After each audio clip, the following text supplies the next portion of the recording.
So I think right now there's truly an epidemic of loneliness in the human species. And I think, to be honest, this is actually more common in men. Don't get me wrong, women experience this too, for sure. But generally speaking, women are more easily to form strong social bonds with other women, even with men as well. It's easier for them. Women are more approachable. It's in their biology.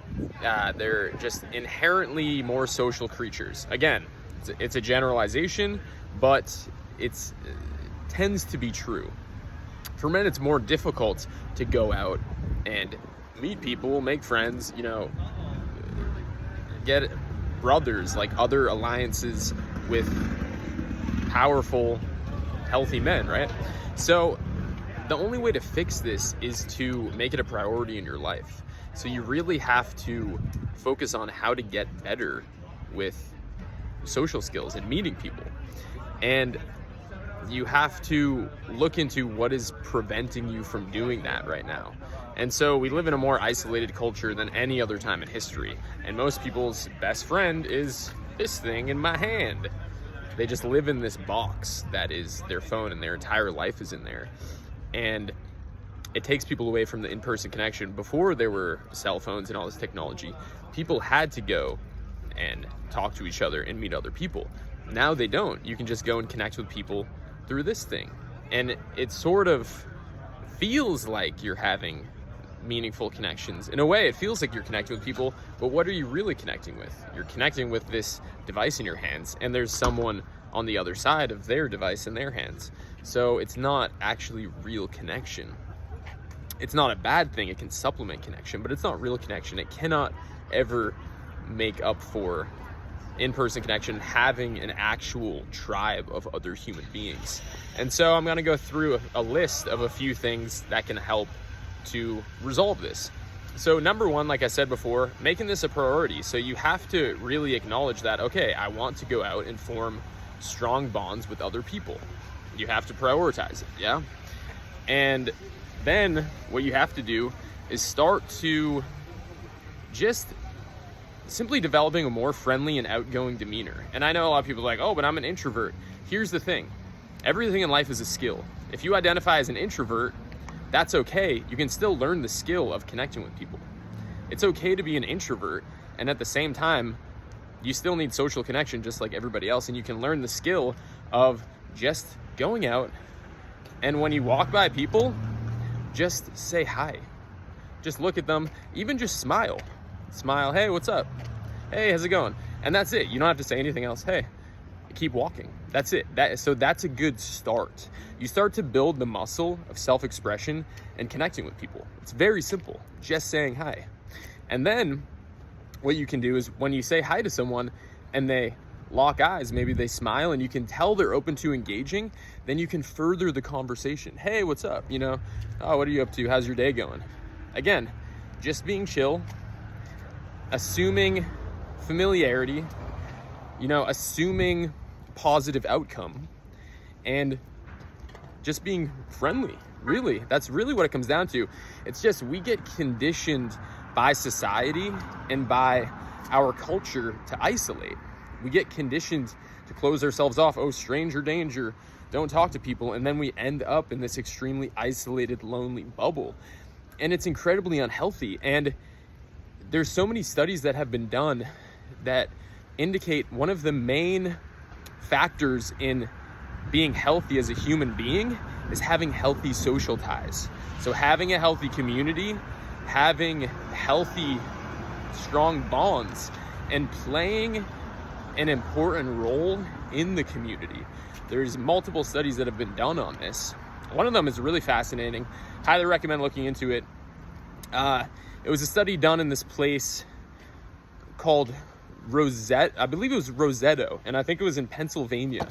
And it was like a village that had formed of immigrants that came over from Italy.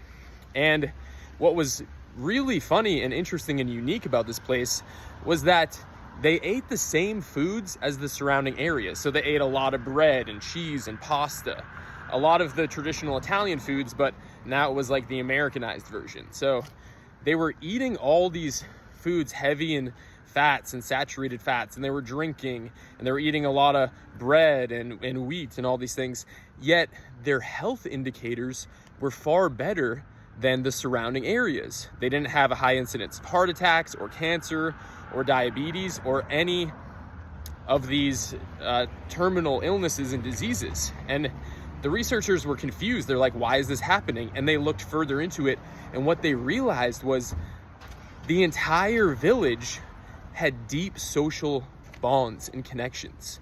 Everybody played an important role, and everybody knew everyone. And they were all friendly with each other, and kind and loving and affectionate, and they hugged each other, and they said hi, and they were supportive of each other. And that's why their health was so much better than the surrounding areas. And eventually, the culture of the surrounding areas caused these social ties in this community to collapse. And guess what happened? They had the same health problems as all of the surrounding areas. So I don't know how you could have more definitive evidence of the importance of community and the importance of strong social bonds and social ties. And so back to my original point of how we live in probably the loneliest time in history, especially in Western culture. It's different in the East. Families generally stay together. It's more of a collectivist society. We live in a very individualist society where we are conditioned to just think about me, me, me. It's all about me and my individual bubble. How do I get what I want? Consumer culture, consume, consume, consume.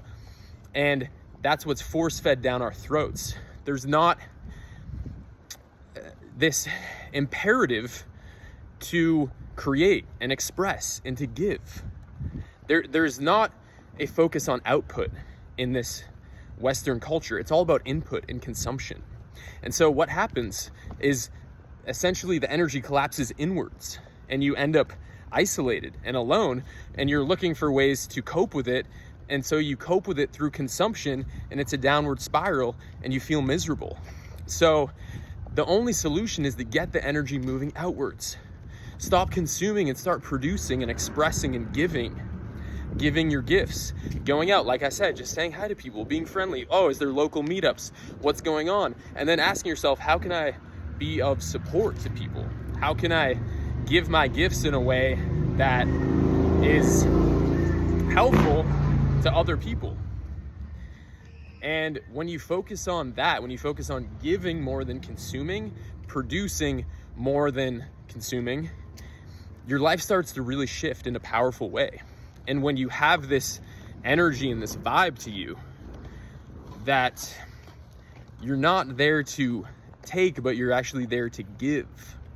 So you're not focused on what can I get from this interaction? What can I get out of this person or this situation? Again, consumer culture, that's the imperative of consumer culture. What can I get?